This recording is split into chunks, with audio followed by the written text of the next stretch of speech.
शांतीचा आणि क्रांतीचा संदेश देणारे तथागत भगवान गौतम बुद्ध, महाराष्ट्राच्या मातीत सोन्यासारखे स्वराज्य निर्माण करणारे छत्रपती शिवाजी महाराज, भारतीय राज्यघटनेचे शिल्पकार म्हणजे डॉक्टर बाबासाहेब आंबेडकर, माता जिजाई, माता रमाई, माता अहिल्याबाई आणि माता सावित्री या सर्व महामातांना आणि महामानवांना मी नंदिनी प्रेमरावली सर्वप्रथम अभिवादन करतो आणि मी माझ्या भाषणाला सुरुवात करतो. करून जीवाचे रान, करून जीवाचे रान, दिला समतेचा मान, दिला समतेचा मान, अशी भीमरायांची शान, अशी भीमरायांची शान.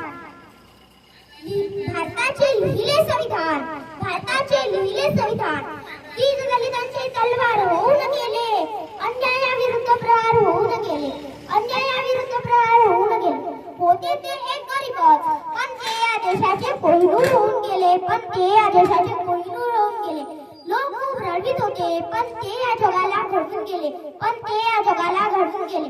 वर्गाच्या बाहेर बसूनही ते या भारताचे संविधान लिहून गेले, ते या भारताचे संविधान लिहून गेले. ज्यावेळी या भारतात माणसांचा भेद होत होता, माणसांपेक्षाही दगड-धोंड्यांना जास्त किंमत आली होती, अस्पृश्याचे जीवन जगणे अवघड झाले होते, त्यांना खायला भाकरी मिळत नव्हत्या, प्यायला पाणी मिळत नव्हते, चालायला रस्ता सुद्धा मिळत नव्हता.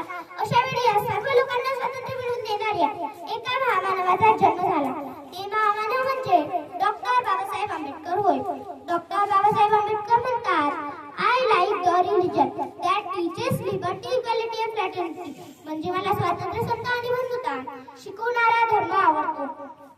डॉक्टर बाबासाहेब आंबेडकर हे शिकले, संघर्ष केला, याचं मूळ कारण म्हणजे दीनदलित अस्पृश्य समाजातील लोक होय. मित्रांनो, ख्यास्ता, मार्क्सवादी, विचारवंत यांना गांधीवंत आणि बुद्धिवंत यामधील एक तफावत व्यक्त करताना म्हणतो की जे निवाहाचं साधन म्हणून बुद्धीचा उपयोग करतो त्यांना बौद्धिक कर्मचारी म्हणतात. मित्रांनो, अँटोनियो ग्रासो नावाच्या विचारवंतानं बाबासाहेब जैविक बुद्धिवंत म्हटले आहे. डॉक्टर बाबासाहेब आंबेडकरांचे स्त्रियांच्या जीवनात अनमोल असे योगदान आहे.